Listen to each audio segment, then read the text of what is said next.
Primeiro Reis, capítulo 18 e o versículo 4. Pois sucedeu que, destruindo Jezabel, né? A gente conheceu como Jezabel, tá aqui, tá?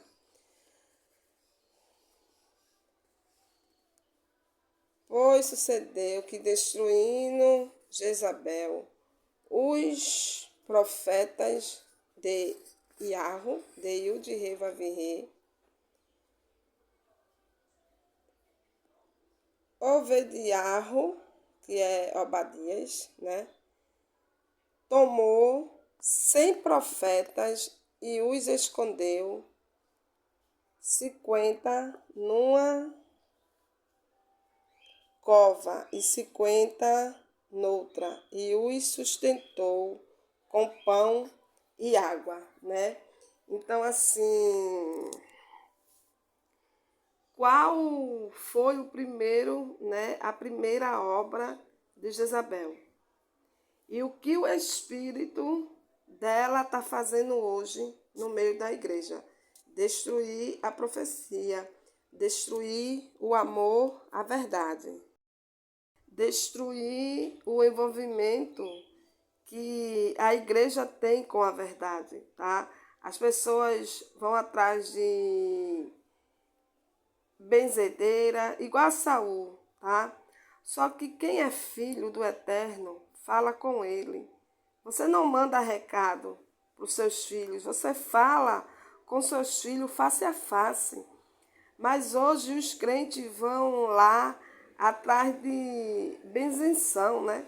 Tá lá a profeta, vive numa vida, vamos dizer assim, estou dando um exemplo, tá, gente? Vive numa vida miserável.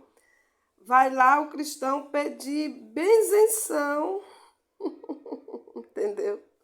Oh, meu irmão, se enxergar a pessoa tá lá com a vida destruída e você tá indo atrás de quê?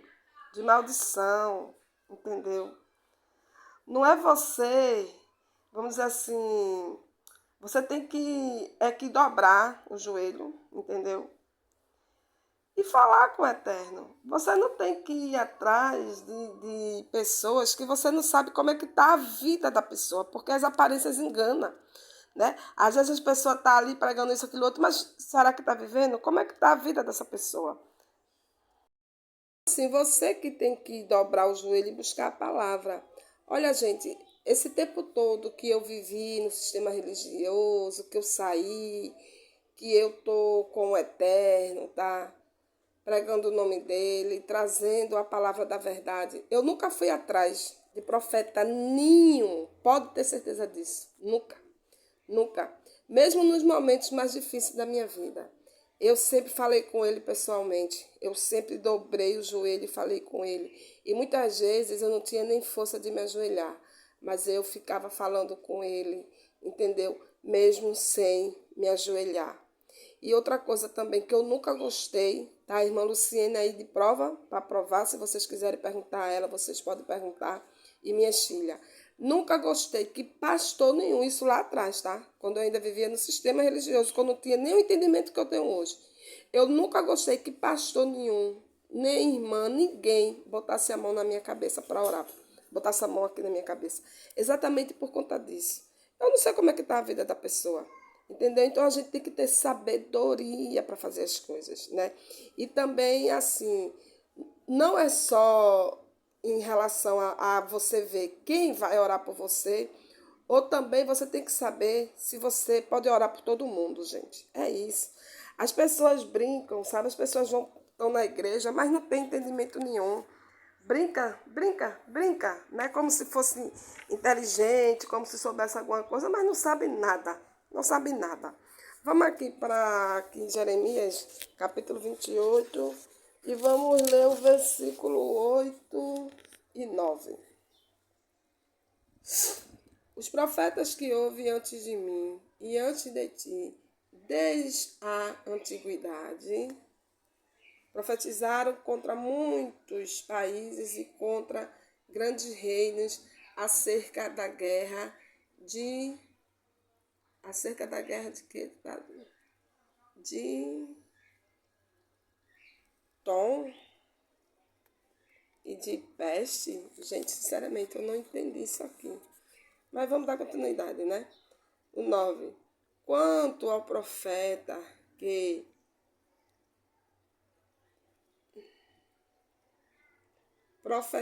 Ai, meu pai, essa Bíblia aqui, ela tem uns erros. É bom que vocês vejam junto comigo aqui, ó. Quanto ao profeta que profetuar, gente, tem aqui.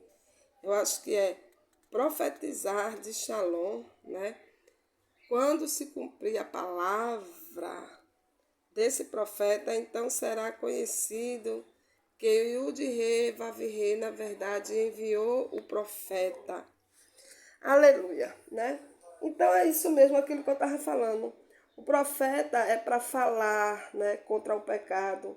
O profeta é para pregar a verdade. O profeta é para alertar.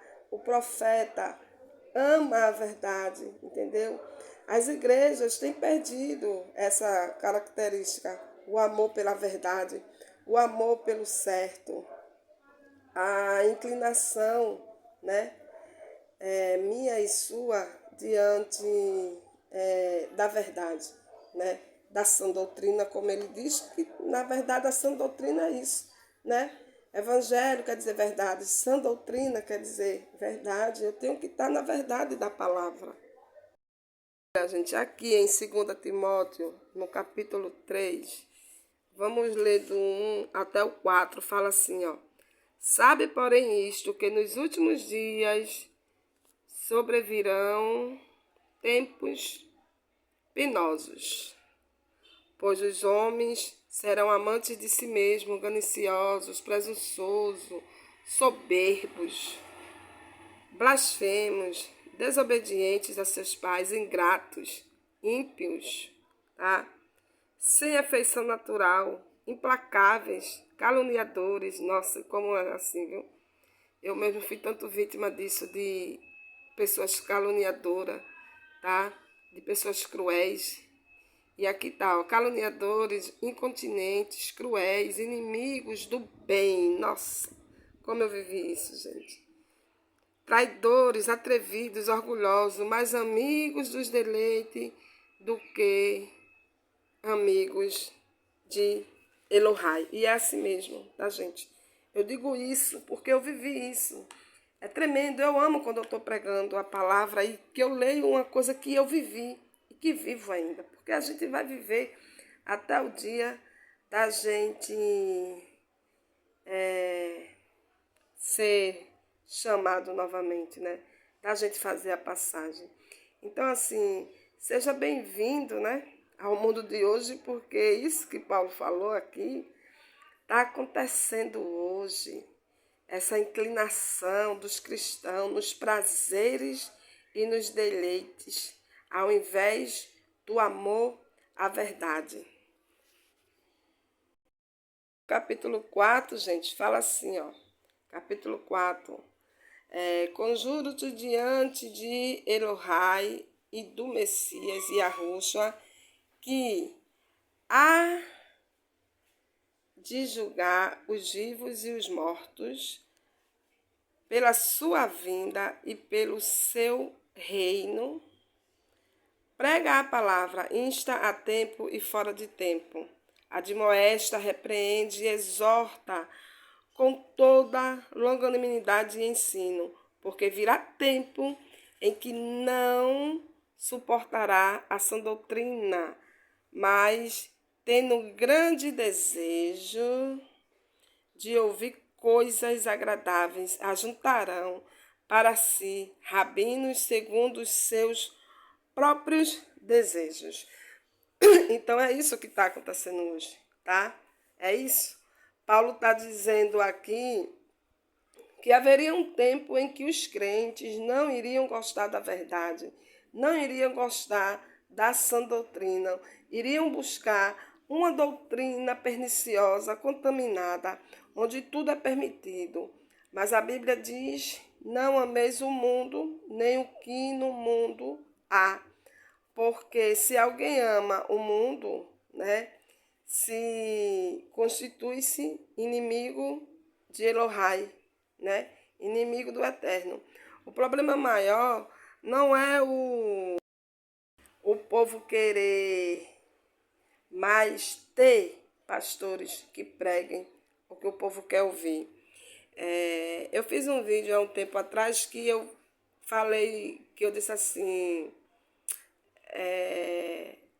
a ovelha tem o pastor que merece, e o pastor tem a ovelha que merece. Mas eu dizia sempre, quando eu estava lá em Prazeres Centro, eu dizia, o púlpito é o que a igreja é, né? O púlpito é o que a igreja é, e a igreja é o que o púlpito é. É isso mesmo, entendeu? E é só você observar, gente, porque não tem como não ser. A igreja é o que o púlpito é. E o púlpito é o que a igreja é. Entendeu? Porque tem esses pastores que pregam o que o povo quer ouvir e não a verdade. As pessoas vão atrás do modernismo, né? Do cai-cai, nossa, e outras coisas.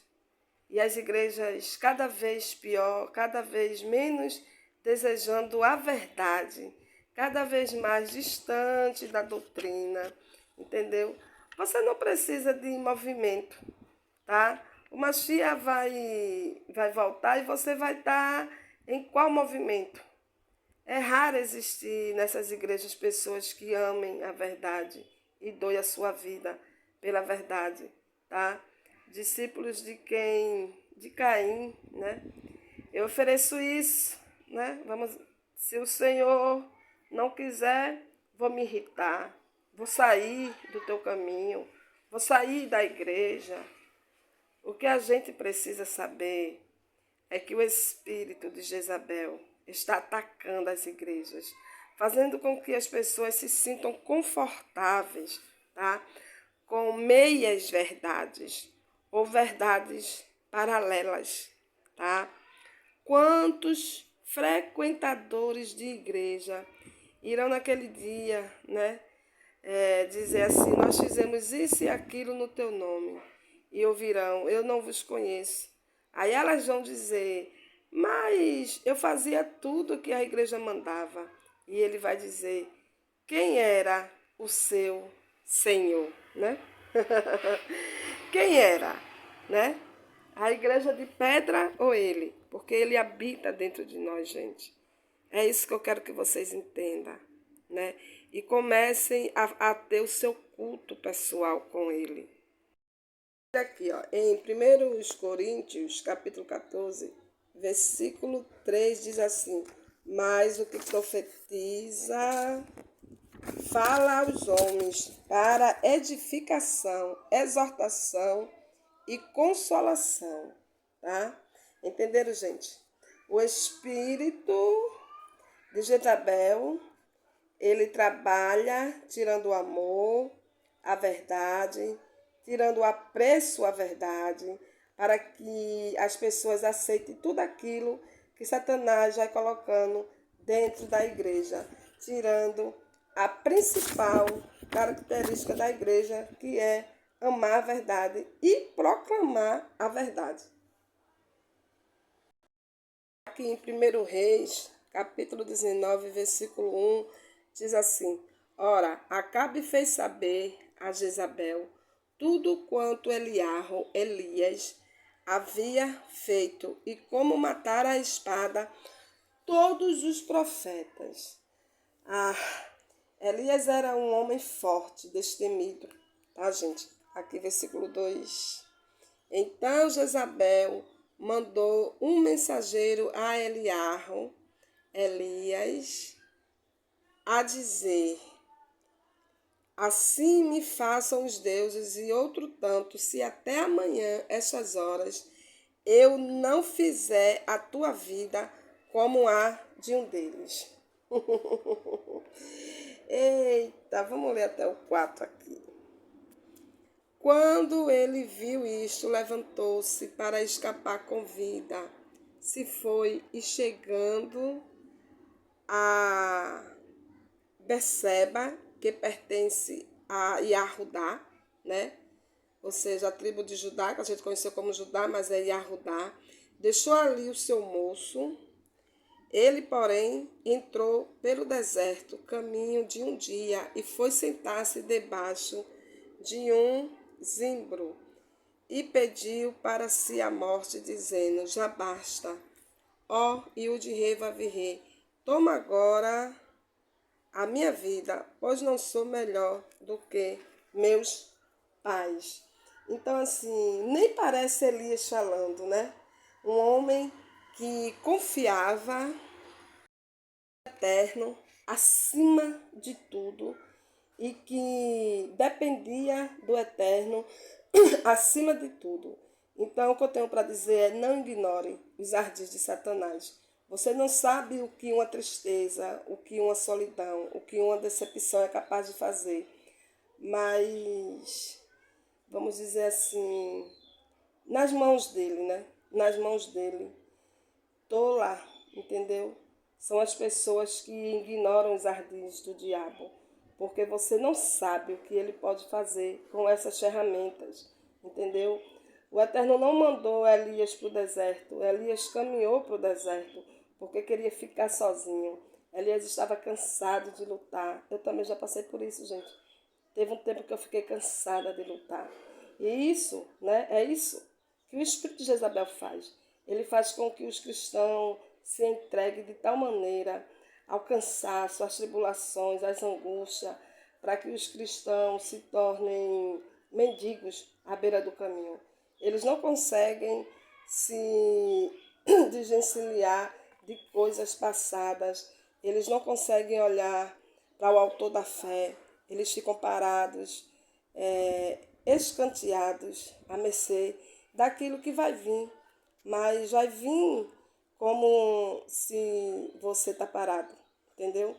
Você tem que ir, né, de encontro à jornada entre a sua promessa. Mas o espírito de Jezabel quer que você busque sombras de zimbro e que ali você fique parado, estagnado, amedrontado. Alguém tão forte, alguém que venceu tanto. Ele venceu principados, ele venceu potestade, venceu crises. E agora você olha para ele está pensando em desistir. E você não se conforma, né? Alguém que matou tantos profetas de Baal, abrindo mão de tudo, tão cansado o suficiente para desistir, tão cansado o suficiente para não querer seguir, né? Quando você já venceu na sua vida e agora você vai permitir que esse espírito diga a sua tribulação é maior que o teu Deus, né? Que o teu Elohim, o teu Elohai, dizendo que o seu cansaço é maior que o Eterno, teu Elohai, convencendo você que tudo o que você fez foi em vão. O espírito de Jezabel convence os cristãos, as pessoas, a desistirem.